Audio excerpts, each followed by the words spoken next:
오늘 이제 고등수학상 두 번째 단원이죠. 첫 번째가 집합이었다면 이거 두 번째가 명제 파트인데, 명제라고 얘기하는 것 자체에 대해서는 사실 중학교 2학년 때 대부분 다 어느 정도 배우고 추가되는 사항은 다음 시간에 이제 하게 될 겁니다. 뭐냐면 명제라고 얘기하는 게 무엇이냐라고 얘기하면 이렇게 생각하면 돼. 항상 집합하고 똑같아. 집합하고 거의 비슷한 의미를 가지고 있다고 생각하면 되는데, 누구나가 인정할 수 있는 것을 우리는 참인다라고 얘기하지. 그 다음에 누구나 한 사람이라도 예외가 된다라고 얘기하면 그건 거짓이라고 얘기하는 거야. 그 집합의 성립 조건은 누구나가 다 인정하는 모임이어야 되잖아. 맞지? 한 사람이라도 예외 없이. 마찬가지로 명제라고 얘기하는 것은 참과 거짓을 정확하게 또는 분명히 구분할 수 있는 문장 또는 식이다 라고 얘기합니다. 식. 그런데 제목에 보면 우리가 맨 처음에 보면 명제와 조건이라고 되어 있거든. 조건이라고 되어 있는데, 그럼 조건은 뭡니까? 라고 얘기하게 되면 조건은 뭐냐? 라고 얘기하면 미지수 x가 얘들아 포함하는 문장이나 식이야. 미지수 x가 포함된 문장이나 식이란 말이야. 그러면 미지수 x 값에 따라서 방정식의 개념과 부등식의 개념이 똑같은 거야. 뭐냐면 미지수 x에 따라서 어떤 때는 참이 되고 어떤 때는 거짓 되잖아. 즉 다시 말해서 얘는 참과 거짓이 같이 동시에 있을 수 있는 문장이나 식이다 라고 생각을 하시면 돼요. 아시겠습니까? 그래서 우리가 이번 시간에 어떻게 보면 앞타임에는 얘들아 용어상의 정의와 명제가 어떻게 풀려져 가고 있다는 걸 배우는 거니까, 봐봐. 명제라고 얘기하는 것 자체가 문장이나 식이라 그랬으니까, 예를 들어서 지구는 태양의 주위를 공전한다. 뭐 이렇게 너무 어려운 말인가? 다 알고 있지, 그지? 공전한다. 그러면 누구나 인정 다 하는 거 아니야? 이거는 명제가 가능해, 명제. 근데 이 명제이면서 뭐야? 참인 명제겠지, 참인 명제. 또 그 다음에 뭐가 있을까? 예를 들어서 좀 약간 예를 들어서 사각형은 얘들아 수학적으로 얘기하면 사각형은 네 변으로 이루어져 있다 라고 얘기하면 이거는 참일까 거짓일까라면 네 변만 있으면 다 사각형이야? 아니잖아.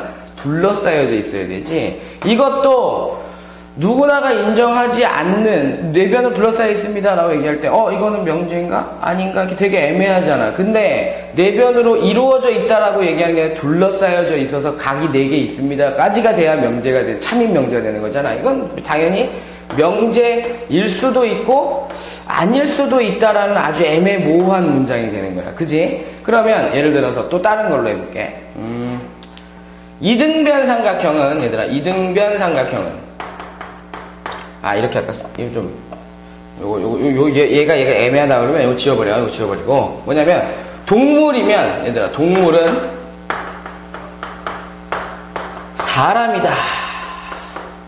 그러면 개나 고양이도 사람이야? 아니잖아. 이건 누구나 인정할 수 없지, 그지? 그러니까 이건 명제긴 하지만, 얘들아, 거짓 명제가 되는 거야. 아시겠죠? 참과 거짓 분명히 구분하고 있다. 또, 이번에는, 얘들아, x 플러스 1은 3입니다. 라고 얘기했어. 이건 문장이 아닌데요? 식일 수도 있고, 문장일 수도 있어. x 더하기 1은 3이다. 라고 얘기할 수 있는 거는, 이거는 x 값에 따라서 참인과 거짓이 동시에 다 이루어질 수 있잖아. 그러니까 얘는 명제가 아니란 말이야. 명제가 아니고, 얘들아, x가 포함된 식이니까 얘는 조건이다. 라는 개념이 된다. 알았지? 그러면, 두 번째 내용이 뭐냐면, 얘들아, 두 번째 내용은 진리집합이 뭐냐라고 하는 거거든. 진리집합이라고 얘기하는 건 명제와는 관련이 지금 현재 없습니다. 뭐냐? 조건을, 즉, 조건이라고 얘기하는 건 x가 포함된 거잖아. x가 포함된 식 또는 문장이니까 x를, 이 조건을, 얘들아, 이 조건을 x값에 따라서 참이냐 거짓이냐가 구분될 수도 있다 그랬잖아. 그랬을 때 이 조건을, 얘들아, 조건을 참으로 만들게 하는 집합 있지. 참으로 만들게 하는 집합. 예를 들어서 x 플러스 1은 3입니다 라고 얘기하면 진리집합을 찾으세요. 그러니까 조건 P라고 이렇게 딱 적어놓게 이렇게 약속해 놓는단 말이야. 조건 P. 그러면 P집합은 뭡니까? 라고 얘기하면 입니다. 이렇게 만족되는 어떤 식의 해 또는 범위 이런 것들 있지. 그런 것을 우리가 진리집합이다 라고 얘기를 합니다. 그 다음에 부정이라고 하는 걸 배우게 돼. 부정이라고 얘기하면, 부정이라고 얘기하면 뭔지 알지? 수학적으로 얘기했을 때는 이제 나중에 배우게 됐지만 해가 없습니다도 있지만 가장 대표적인 게 뭐야? 아닙니다잖아. 아닙니다. 아닙니다라고 얘기하는 걸 통해서 얘들아, 뭐 예를 들어 동물은 사람이다 라고 얘기했어. 동물은 사람이다. 우리가 동물은 사람이다 라고 얘기하면 동물은 사람이다. 그거의 부정은 뭐니? 라고 얘기하면 부정은 뭐니? 라고 얘기하면 동물은 뭐야? 사람이 아니다. 사람이 아니다. 라고 얘기하면 돼. 또 이게 명제의 부정인 거잖아. 그치? 조건의 부정은 뭐냐? 뭐 예를 들어서 x 플러스 1은 3입니다. 라고 하는 것의 부정 찾으시오. 그럼 x 플러스 1은 3이 아닙니다. 라고 얘기하면 되는데 우리가 이걸 맨날 이렇게 부정을 얘기하시오. 이렇게 얘기할 수 없으니까 기호상으로 조건이든 명제든 간에 P라는 조건이 있어. 그거의 부정을 얘기하라 그러잖아. 부정 어떻게 하냐? 그럼 not P. 읽을 때는 우리가 not P라고 읽어. not P. not P라고 읽고 기호상으로는 어떻게 하느냐? 이렇게 표시하게 되면 우리가 부정을 얘기한 것이다 라고 생각하면 돼. 그럼 이걸 어떻게 표시하면 돼? 이렇게 하면 되겠지, 그지? 이거 부정 어떻게 하면 돼? 이렇게 하면 되겠지. 됐습니까? 요런 식으로 명제의 부정까지 우리가 설명을 했고요. 그 다음에 그 부정에 대한 개념 중에 하나가 뭐냐면 사실은 집합과 되게 연관이 많이 있기 때문에 우리가 얘기를 하다 보면 이런 거 기억나지, 얘들아? 봐봐. A의 여집합, 교집합, B의 여집합이라고 얘기하는 것을 묻게 되면, 얘들아, A의 합집합, B의 해놓고 전체 여집합이었잖아. 이게 무슨 말입니까? 라고 할 때 요걸 빼낼 때, 얘들아, 요거의 반대가 뭐였어? 요거지, 그지? 그럼 반대로 A의 여집합, 합집합, B의 여집합이라고 얘기하면 A의 교집합의 B의 이렇게 해서 여집합. 부정이라는 개념과 똑같은 거야. 왜? 여집합이 부정이라는 개념과 비슷하거든. 뭐냐면 걔가 아닌 거잖아. 걔를 제외한 거잖아. 그지? 집합과 명제가 1단원, 2단원에 붙어있는 이유는 연관성이 되게 깊다는 거야. 그랬을 때 뭐냐면 우리가 P, 오어 Q라고 하는 어떤 조건이 있어. 그러면 이게 또는이잖아. 또는의 부정은 뭐예요? 라고 얘기하게 되면 이렇게 쓰면 돼. 전체를 다 부정하면 되는 거야. 이거의 부정은 뭡니까? 그러면 not P 이렇게 not P. 오어의 부정은 뭐야? and not Q라고 적으면 되는 거지. 전부 다 똑같이 해준다고 생각하면 돼. 또 마찬가지로 이렇게 해서 P and Q라고 얘기하는 거는 얘들아 P and Q 그러면 not P 뭐야? 오어 얘들아 not Q입니다 라고 하는 형태로 and는 오어의 부정 오어의 부정은 and 이런 식으로 왔다 갔다 그래. 어떻게 보면 여집합의 원리와 아주 비슷하다라고 생각을 하시면 되겠습니다. 그 다음에 명제를 배울 때 얘들아 이제 보게 되면 한 문장으로 이루어져 있으면 좋은데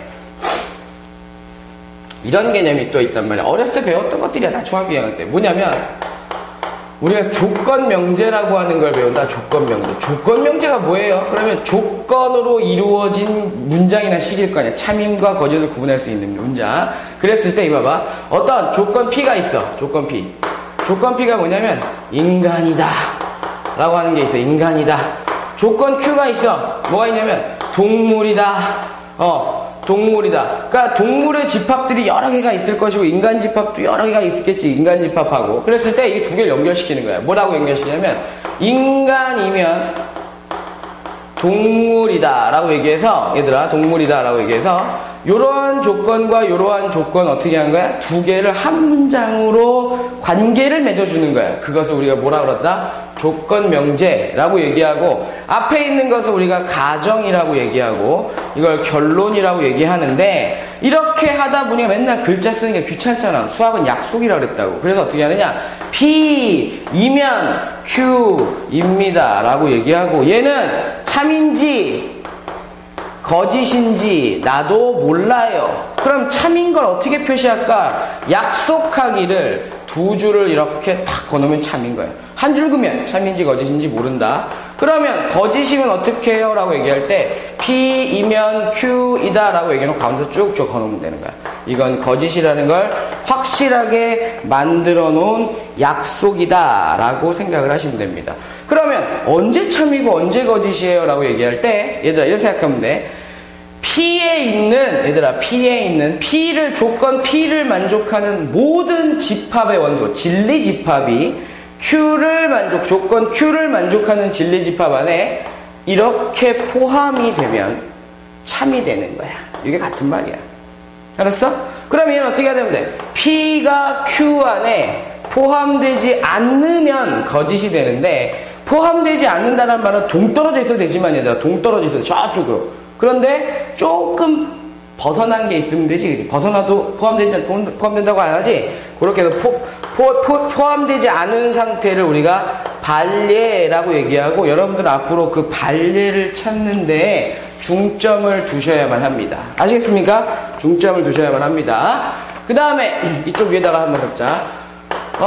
모든 X라고 얘기하는 것하고 얘들아, 어떤 X라고 하는 용어가 있는데, 이 모든 X와 어떤 X에 대해서는 다른 거는 다 필요가 없어요. 다 필요가 없고, 뭐냐면 그거의 부정을 알면 돼. 야, 모든 X를 만족하고 있어. 예를 들어서 어떤 X에다가 뭘 집어넣든지 항상 만족하고 있단 말이야. 그러면 그거가 반대, 즉 다시 말해서 부정은 뭘까라고 얘기하면 전부 다 아니면 될까? 아니야. 수학에서는 아니다라는 개념이 들어가 있을 때 하나라도 예외가 있으면 안 된다고 그랬잖아. 그래서 모든 X의 얘들아 부정은 이렇게 한다고. 모든 X의 부정은 얘들아 어떤 X입니다 라고 하는 개념으로 바뀌면 되고, 알았지? 그 다음에 어떤 X, 어떤 거 하나라도 만족하는 게 있는데 그거의 부정은 뭐냐면 모든 X입니다 라고 얘기해서, 문장 속에 어떤과 모든이 들어가 있을 때 여러분들이 부정을 찾으시오 라고 얘기할 때 그 부분만 주의하시면 되겠습니다. 아시겠습니까? 여기까지가 여러분들한테 설명해야 될 명제의 가장 기본적인 내용이었다 라고 생각하고 문제 한번 풀어보도록 합시다.